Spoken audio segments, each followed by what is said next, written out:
scheduling begin? Let's call the Citizen Advisory Committee meeting for Wednesday, July 9th, 2025 to order. If we could please take roll. Madam Chair. Committee members Cheyenne Wright, Brooke Natsky, Paul Lancaster, Present. Vicky Fernandez, Present. Craig Holmes, Rosemary Chora, Present. Xerxes Kalilung, Cindy Brenneman, Present. Jeff Arbor, Vice Chair Michael Toe, Here. and Chair Sue Lester.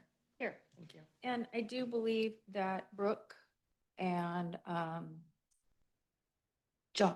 Jeff Arbor were excused. I think Xerxes might have said he had a conflict this week too, but I'll have to double check that. Okay. Any public comments? I don't see any little boxes open on the screen and I don't see anybody in the room. Open public Chair, comment. Madam Chair. We'll go ahead and we'll close public comment. Moving on to the first item, which is to consider appointing a new chair and vice chair for fiscal year 25-26 and 26-27. I would like to open the floor to nominations. Ms. Wynn? Chair, I would like to, if they're willing, I would like to make a motion and recommend that Chair Sue Lester continue on and Michael Toe continue on for fiscal 2025-26 and fiscal year 26-27. Do I have a second or a substitute motion? Second. Those in favor? Aye. Aye. Opposed? Guess not. Well, okay, moving right along. Congratulations, brother. Dictatorship Thank you continues. for taking that on. Well, just to inform the Citizens Advisory Committee, so now that the committee has selected a chair and vice chair, the next step is Chair Lister. Nolani will reach out to you to schedule a meeting between me and President Schaefer, and we'll work on a work plan for the next year, and then we'll present that work plan at the next CAC meeting. Sounds good. I think you should come too. In your free time. There you go. Okay, item number 2, approve the Citizen Advisory Committee meeting minutes from May 21st, 2025. To, oh, sorry, go ahead. No. He was looking Mike. for his tag. Just if make you'll a hold motion the mic. to, I didn't see any changes in it, so, Mike. Speaking to the mic. sorry.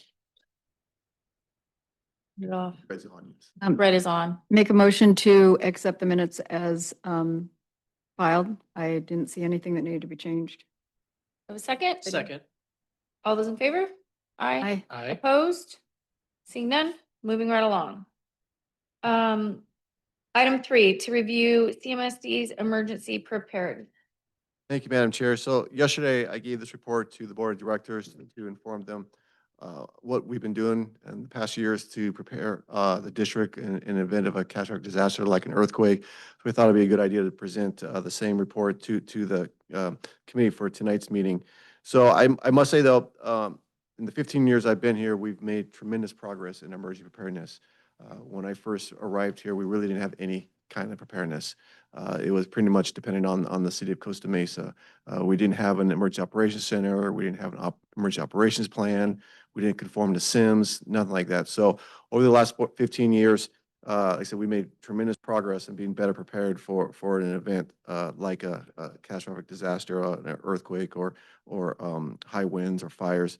So in those last 15 years, we have, when we acquired this building in 2016, we did specifically constructed an emergency operations center in this building, which is a dedicated room for emergency purposes. So it helps us communicate with other organizations.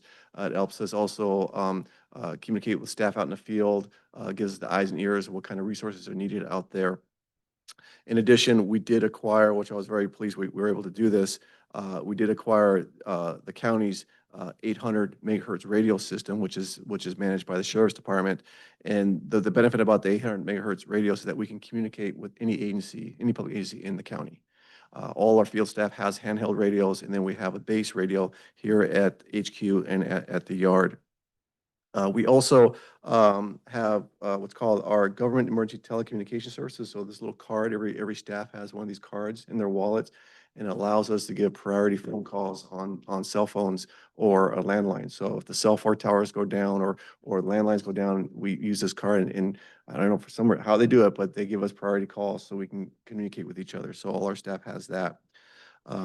As I mentioned, we do now follow the standardized emergency management system and the national incident management system. Those are very important because if you don't follow those two state and federal systems, then you cannot be reimbursed from the state and federal government if there is a declared disaster. So we now follow those two systems. We're trained on the SIMS and NIMS on an annual basis. So once a year, we will do tabletop exercises in our EOC with all the staff, especially when new staff. We have new staff that has limited experience in government, really has no experience on emergency preparedness. So it's always good to do that training for the new staff and have that refresher training with our existing staff. So we do those types of exercises. We also make available training with other departments. One of the trainings that my field staff really enjoy is having a cooperation training with the Costa Mesa Fire Department on confined space entries. So the fire department likes that because we will dedicate a lift station where they can practice their own skills on confined space and we can learn from each other. The one we just recently did with the fire department, what we'd observed is that the fire department's confined space entry equipment was much superior equipment than we had.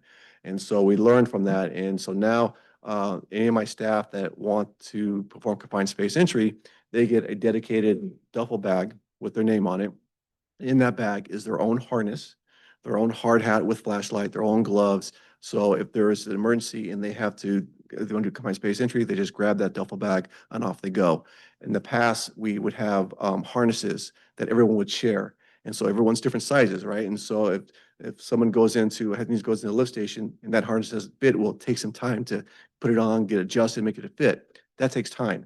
So now that they have dedicated confined space entry bag, it's already fit to them, they just grab and go. And it makes it a lot easier and faster for us to get into an emergency situation. We also do training with REROC, the Water Emergency Response of Orange County. That is a 36-member agency, which it does include some cities, but it's all of the wastewater and water districts here in Orange County, but it also includes cities. And we meet regularly with that organization to share information on how to better prepare and respond. We do regular 800 megahertz radio checks on a monthly basis. And we also participate in the California Specialized Training Institute, which is a state agency that offers training on Emergency Operations Center, usually in the county's EOC over in East Orange area. If you've ever been into their EOC, they call it the bunker, I think they call it. It's just this massive building on the hilltop. It's quite impressive. So staff goes to that training. As far as hazard mitigation strategies go, in the past 15 years, we spent over $4.5 million on hazard mitigation strategies. The most important project was to make sure all 20 of our pump stations have redundancy power. Either they have a permanent generator or bypass pump on the location at their site, or we have portable generators. And this was a lesson learned from, I think it was 2011, 2012, when San Diego County had a massive power outage. Do you remember? Okay, yes. So massive power outage in San Diego County, parts of South Orange County. And a few days later, I brought my staff in and I said, okay, if that happened in Orange County, are we ready? Do we have enough generators for our pump stations? And at the time, I think we had 5 generators for 20 stations. So the math didn't work out. It's okay, we have a problem. And so thankfully for the board of directors, they gave us the resources to do a study and also give the money to acquire all that equipment. So if you go to our yard, you'll see rows of portable generators just sitting there on standby, ready to go on emergencies.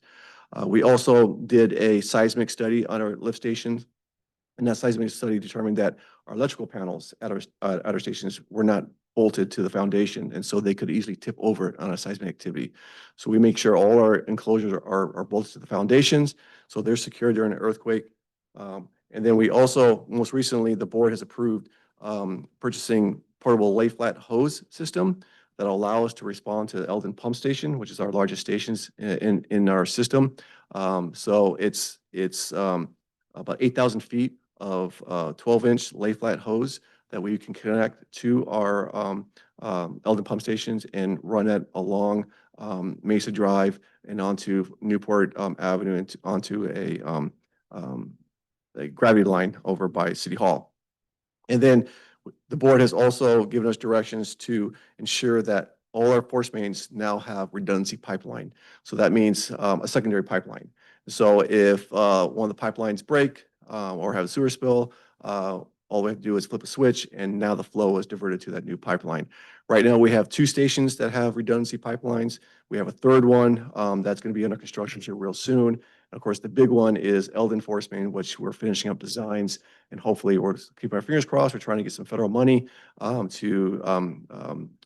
do the construction on that redundancy project. So over time, those all 20 stations will have the redundancy power in. So those are the steps we've taken in the last 15 years. Like I said, I think we are much better prepared than we were in 2010. But we are continually making changes, currently reevaluating how we respond to emergencies so we can be ready when time is needed. So happy to answer any questions you may have.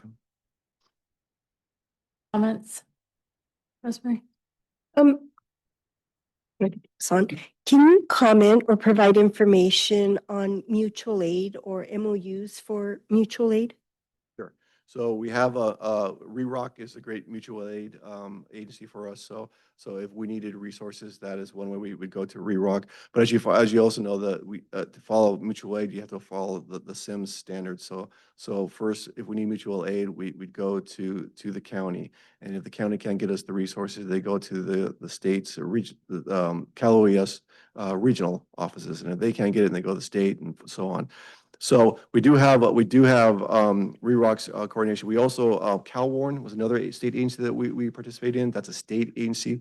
Occasionally we'll get emails from that agency requesting assistance all over California.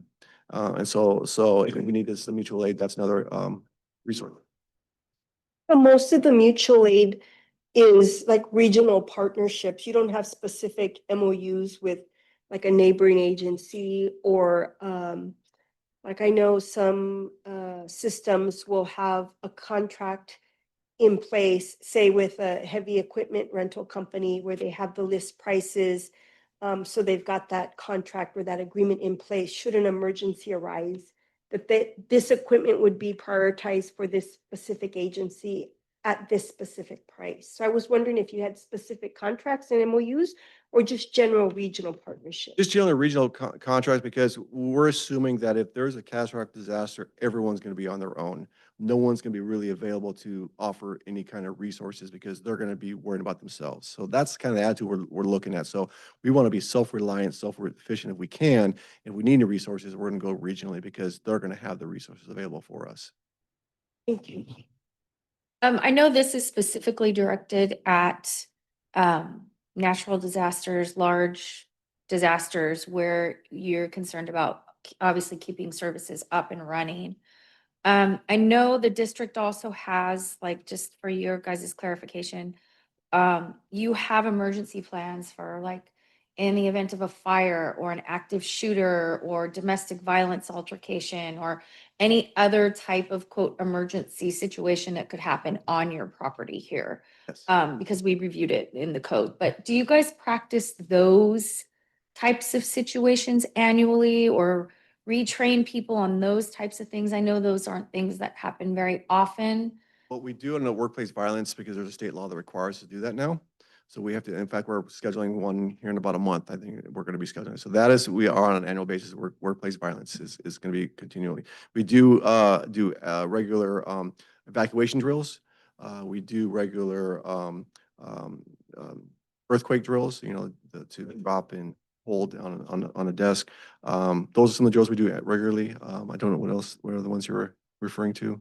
No, I just wanted to see if you incorporated those, and I know it's obviously a little bit different than this.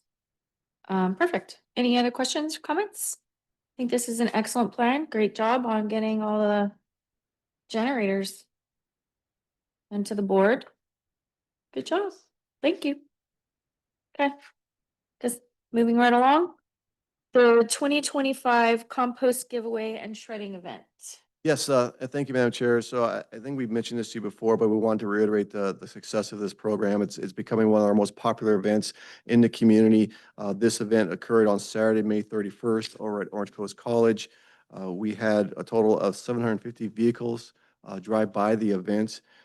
So we were able to successfully distribute over, 1,680 bags of composting, which is 50,400 pounds.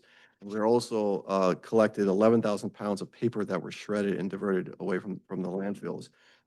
At the event, we had 11 district staff members. We had 2 Citizens Advisory Committee members. We want to thank Chair Sue Lester and Committee Member Cindy Brenneman for helping us out. And I know Michael Toe showed up, and thank you very much for being there. So greatly appreciate your assistance. The whole event was a huge success. And actually, to be honest, surprising, it didn't cost very much. And because when you think about it, OCC allowed us to use the facility at no cost. CNR, the composting and their staff was at no cost to us because it's part of the agreement we have with them. So the only real cost we had was of the 11 staff, we had about 7 staff of overtime, which was about $2,000 we paid in overtime. And then we had some advertising and some other expenses like buying food and drinks for staff and everyone who worked there. The advertisement, some of the other expenses are eligible for reimbursement on our grant. So all in all, we spent less than $5,000 on this project, on this program, which is, when you think about it, is quite phenomenal. Amazing, and everybody loves it. And Yeah. then there was such a good turnout. And thank you to President Perry or President Schiffer and Secretary Perry for coming too. You guys always come to every single event. And I think as board members, that says a lot. So thank you. Yes, we're looking forward to next year. And so if any of the Citizens Advisory Committee wants to volunteer and participate, we're welcome to have you. And I know. It's fun. Yeah, it is. It's fun. Thank you. Excellent job by staff and everybody. Thank you. Next item, 5th Annual Eco Expo. I'm going to turn this over to Nalani Minden-White. She's going to give this report. Good evening, CAC members. So I got overzealous and I said it's the 5th annual. It's actually the 4th annual. It's our 4th annual Eco Expo, and we have shifted the date to October 1st. Last year, we had it in September, but we quickly learned that the lack of student participation may have been due to back-to-school nights that were happening around the same time frame. So we decided to shift it to October to avoid that conflict. And also, since we are having it on a Wednesday, we decided to move it up in time frame to 2 o'clock, whereas before we were starting it at 3:30. Most schools in the Newport Mesa Unified District has an early modified schedule on Wednesdays where they're getting out at around 1 o'clock. So to help that, we started a little bit early so maybe the students can come here directly from school before they head on to their evening sports activities and what have you, so that they can participate. The event will run from 2 to 6:30. We're going to take advantage of the outdoor sunlight because I'm sure we will have our Vector trucks out there again on display. We will also have some other booths.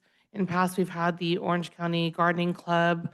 We've had the OC Coast Keepers, and Eco Now had a booth to demo some of their sustainability programs.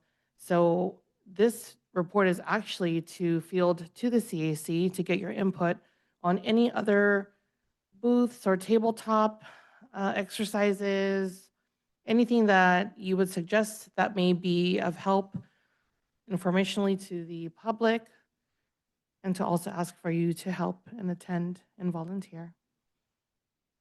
I'll be there, but also I would move to have that ice cream lady there. Just- Bring back the ice cream lady. Just because those were. Thank really you, good. Paul. I will They make a were note of for that. Kids. You yeah. stole my thunder. I was gonna bring that up, Paul. Come on. Sorry.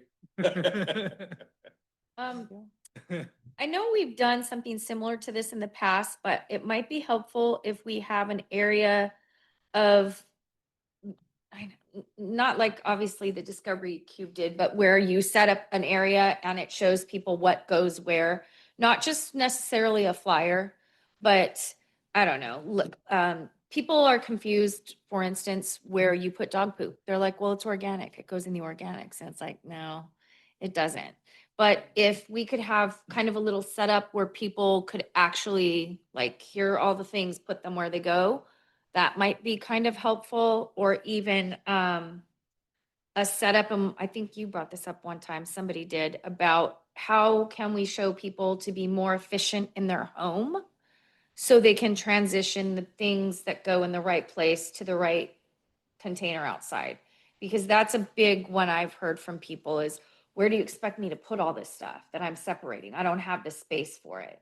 And so I know everybody's home is set up differently, and you guys did have like the 3-compartment thing that you gave away last time, which was cool. But if we could come up with some other ideas on how people could do things, that might be helpful. And then I don't know if it's worth bringing up the sewer inspection rebate program at an event like that, if that's something that we want to have information about, or if we have, a CCTV screen playing, showing them what it does and what their options are. I don't know. I mean, it's a valuable service for somebody who's in trouble that's looking for it.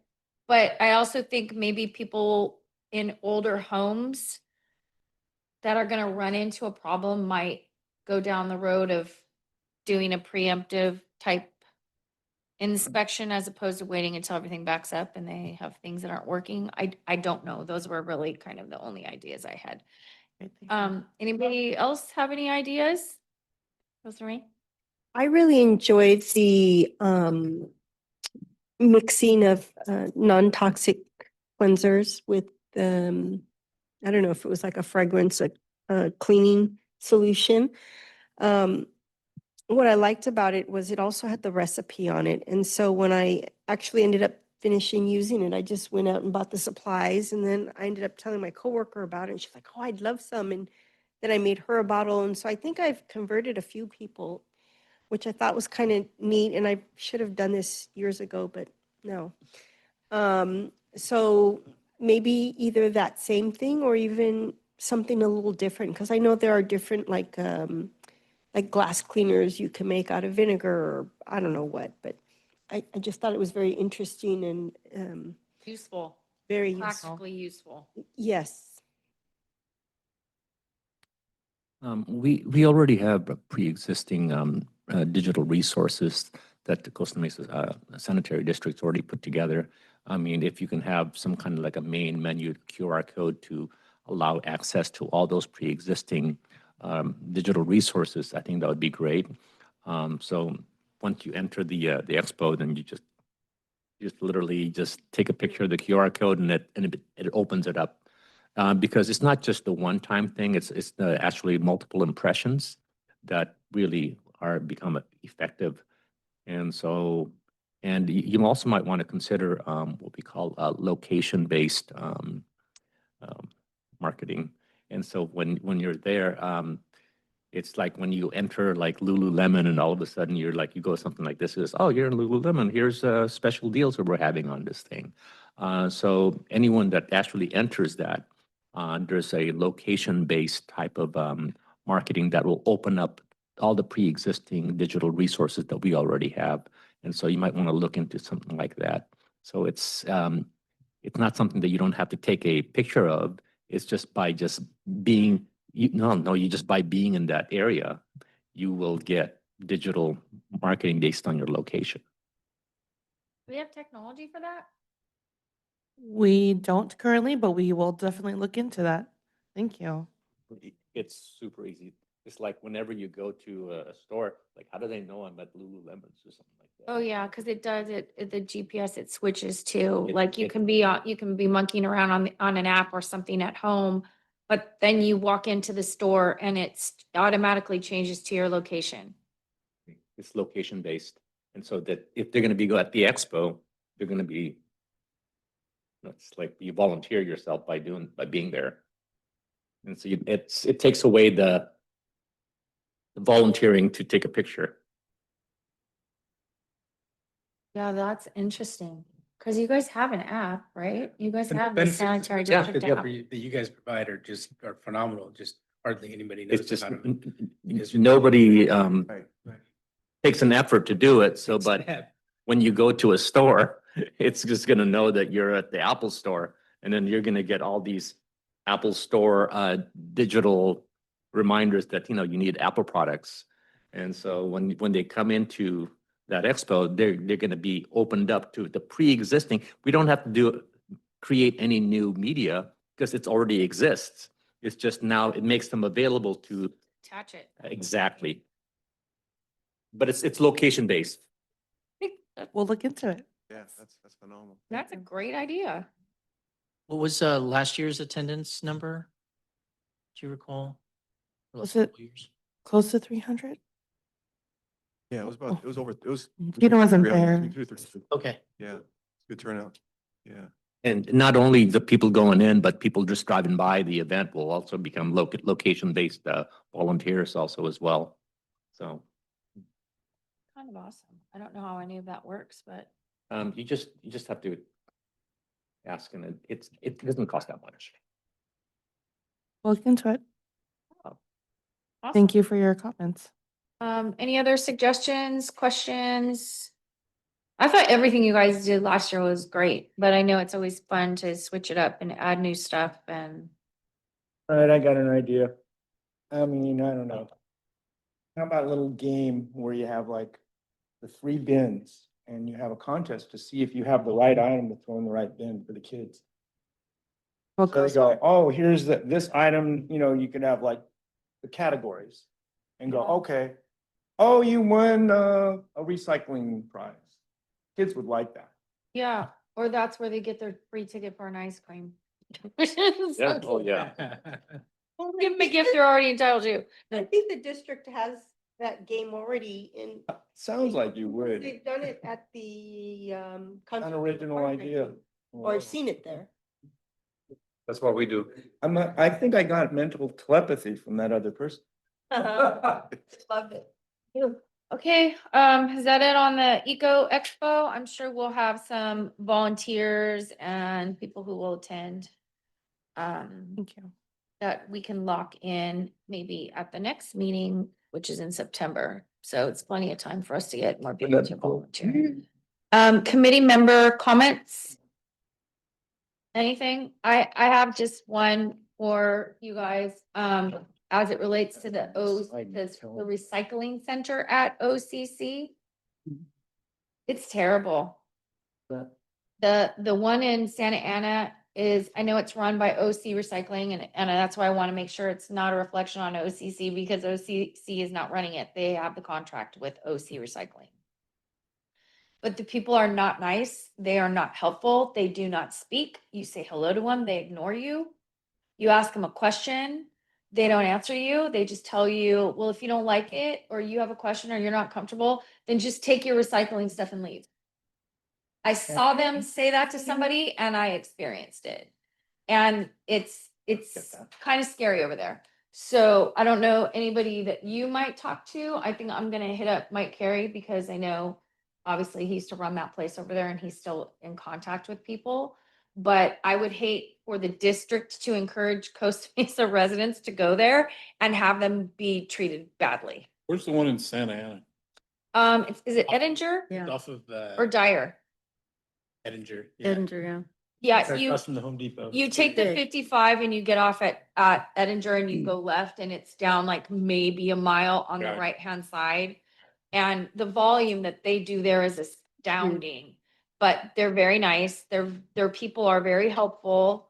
I actually think they even pay more than they pay over here, but I wouldn't in good conscience suggest that you guys direct people to go there based on the way they're treating people right now. So I I've went- been there a few I went times. there one time and took me like 5 minutes to get them to tell me where I should take my stuff. But then when I finally made contact with the gentleman, he took all my electric stuff and he was pretty good about it, but kind of like he wasn't all tuned in all the way.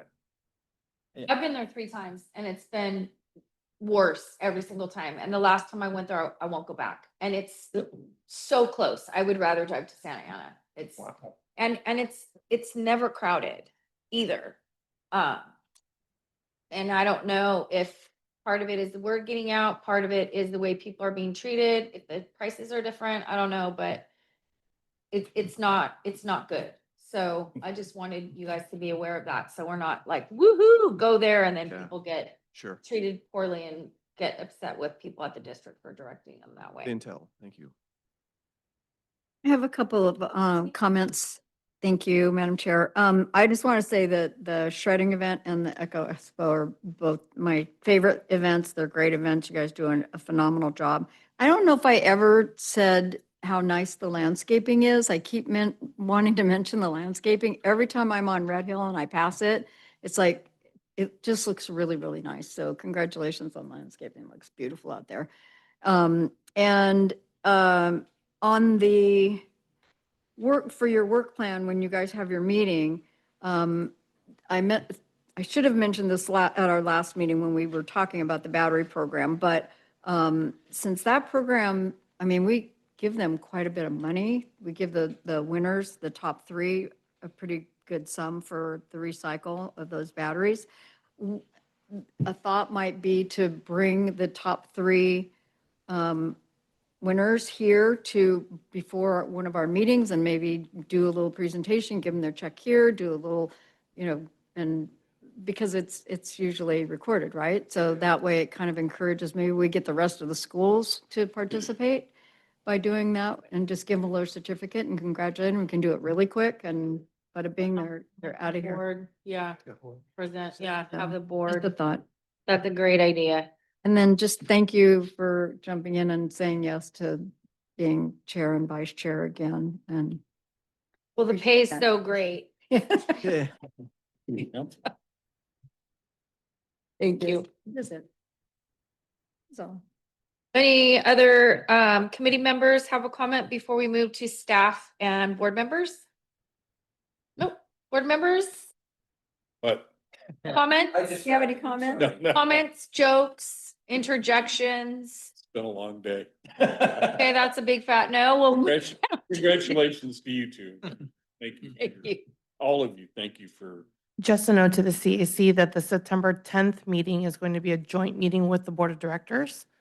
Okay. So just so you're aware. Number 10. And then everybody who has not attended a board meeting, don't forget that you need to attend a board meeting, study session, something. There also, you can go on Zoom and they'll know that you're there in real time. So it's just important that everybody attends at least one. It's part of the deal when you sign up. On that note, do you have anything else? Just a friendly reminder, as you know, Concerts in the Park began yesterday, and so if you want to visit us, we have a booth there every week at Concerts in the Park, so please stop by and say hi. We'll be there. Excellent. Okay, I would like to adjourn the meeting until our next meeting on Wednesday, September 10th. Thanks, everybody. okay. Yay. Yeah, that's I think.